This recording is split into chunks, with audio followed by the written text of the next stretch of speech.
Akwụkwọ nke Matiu, isi nke 21. Mgbe ha rutere Jerusalem na Betani n'ugwu Oliv, Yeshua zigara ndị na-eso ụzọ abụọ sị ha, gaanụ n'obodo dị n'ihu unu. Ozugbo ahụ unu ga-ahụ ịnyịnya ekegidere na nwa ịnyịnya ya na ya, tọpụ ha ma kpọtara m ha. Ọ bụrụ na onye ọbụla jụọ unu mba, zaa na Onyenwe anyị chọrọ ha. Ozugbo ahụ ọ ga-ahapụ ha ka ha laa. E mere ihe a niile ka ihe onye amụma kwuru wee mezuo. Gwa ada Zayọn, lee, eze gị na-abịakwute gị, yi uwe ma nọdụ ala n'elu osisi, n'elu akwa mgbochi, ukwu osisi ekegidere ya na yoku. Mgbe ahụ ndị na-eso ụzọ ya gara mee dịka Yeshua nyere ha n'iwu. Ha wee kpọta ịnyịnya ahụ na nwa ịnyịnya ahụ, yikwasị ha uwe ma kpọlite ha. Ọtụtụ mmadụ wee tọgbọ n'okporo ụzọ. Ndị ọzọ gbuturu alaka osisi ma chụpụ ha n'okporo ụzọ.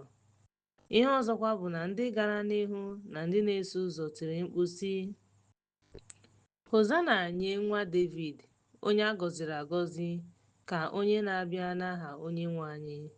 Hozana nye unu ndị nọ n'eluigwe kachasị elu. Mgbe ọ bịarutere Jerusalem, obodo ahụ dum jupụtara n'ọgba aghara na-asị, onye bụ nwoke a? Ndị mmadụ wee sị, onye a bụ Yeshua, onye amụma si Nazaret na Galili. Yeshua wee banye n'ụlọ nsọ Chineke, wee chụpụ ndị niile na-ere ma na-azụ ihe n'ụlọ nsọ, wee kwatuo tebụl ndị na-agbanwe ego na ụlọ ahịa nke ndị na-ere onyinye. O wee sị ha, e dere sị, a ga-akpọ ụlọ m ụlọ ekpere, mana unu emeela ya ọgba nke ndị ọkammụta okpukpe. Ndị isi na ndị ọrịa bịakwutere ya n'ụlọ nsọ, ọ gwọrọ ha. Ma mgbe ndị isi nchụaja na ndị odeakwụkwọ ahụ hụrụ ọrụ ebube ndị o mere na ụmụaka na-ebe akwa n'ụlọ nsọ na-asị, Hozana nye nwa David, iwe were ha. Ha wee sị ya, ị maara ihe ndị a na-ekwu?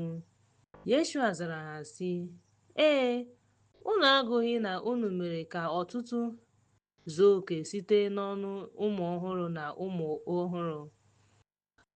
O wee hapụ ha wee si n'obodo ahụ pụọ gaa Betani wee biri n'ebe ahụ. N'ụtụtụ ka ọ na-alọghachi n'obodo ahụ, agụụ jidere ya. Mgbe ọ hụrụ otu osisi fig n'okporo ụzọ, ọ bịarutere ya nso. Ọ hụghị ihe ọbụla n'ebe ahụ ma ewezuga akwụkwọ, wee sị ya, site ugbu a gaa n'ihu, mkpụrụ agaghị eto n'ahụ unu ọzọ. Ozugbo ahụ osisi fig ahụ kpọnwụrụ akpọnwụ. Mgbe ndị na-eso ụzọ ya hụrụ ya, ha tụrụ ha n'anya na-asị, lee ka osisi fig ahụ si kpọnwụọ.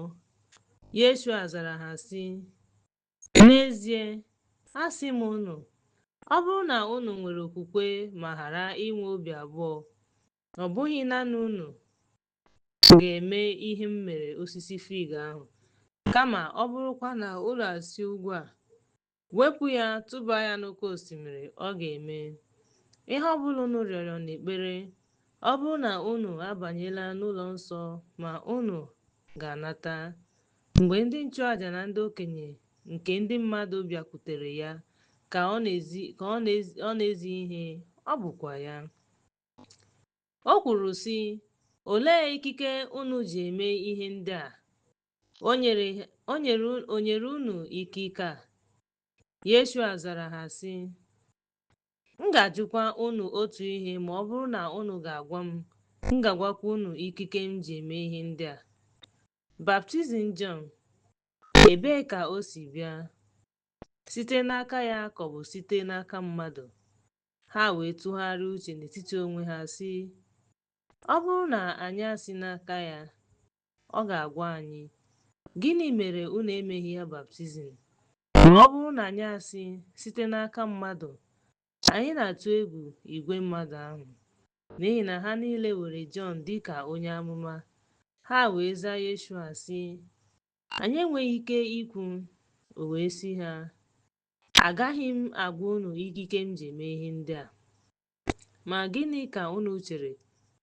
Otu nwoke nwere ụmụ nwoke abụọ.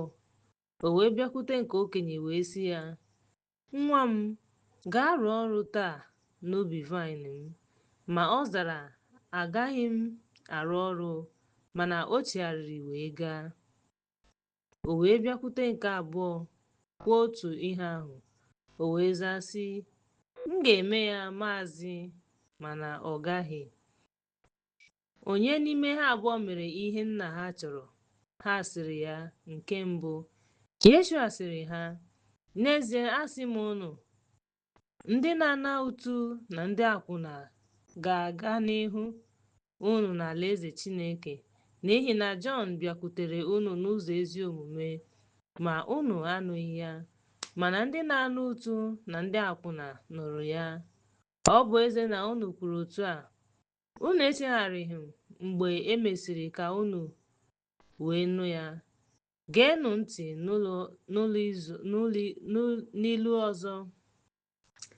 E nwere otu onye nwe ubi vaịn.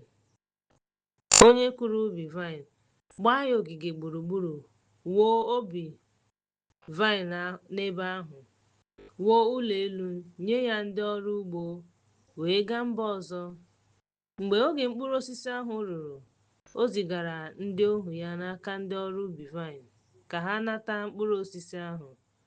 Otu n'ime ha kpọchiri ndị ohu ya, gbuo onye ọzọ ma tụọ onye ọzọ nkume. O wee ziga ndị ohu ndị ọzọ karịa ndị mbụ. Ha mekwara ha otu ihe ahụ. Ma n'ikpeazụ o zigara ha nwa ya nwoke sị, ha ga-elekọta nwa m nwoke. Ma mgbe ndị nwe ụlọ ahụ hụrụ nwa ahụ, ha sịrị n'etiti onwe ha, onye a bụ onye nketa, bịanụ gbuo ya ma nara ihe nketa ya. Ha wee jide ya ma chụpụ ya n'ubi vaịn ahụ ma gbuo ya. Mgbe onye nwe ubi vaịn ahụ ga-abịa, gịnị ka ọ ga-eme ndị ọrụ ubi vaịn ahụ? Ha sịrị ya, ọ ga-ebibi ndị ajọ omume ahụ n'ụzọ obi ọjọọ ma nyefee ubi vaịn ya n'aka ndị ọrụ ubi vaịn ndị ọzọ, ndị ga-enye ya mkpụrụ osisi ahụ n'oge ahụ. Yeshua sịrị ha, unu agụghị n'akwụkwọ nsọ na nkume ahụ ndị na-ewu ụlọ jụrụ aghụghọ isi nkuku? Nke a ka onye nwe anyị mere. Ọ dịkwa ebube n'anya anyị. Ya mere, ana m asị unu na a ga-anapụ unu alaeze Chineke ma nye mba ga-amị mkpụrụ ya.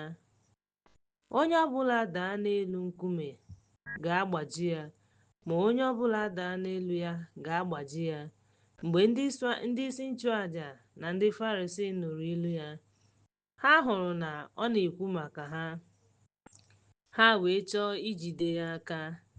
Ha tụrụ egwu ndị mmadụ n'ihi na ha were ya dịka onye amụma.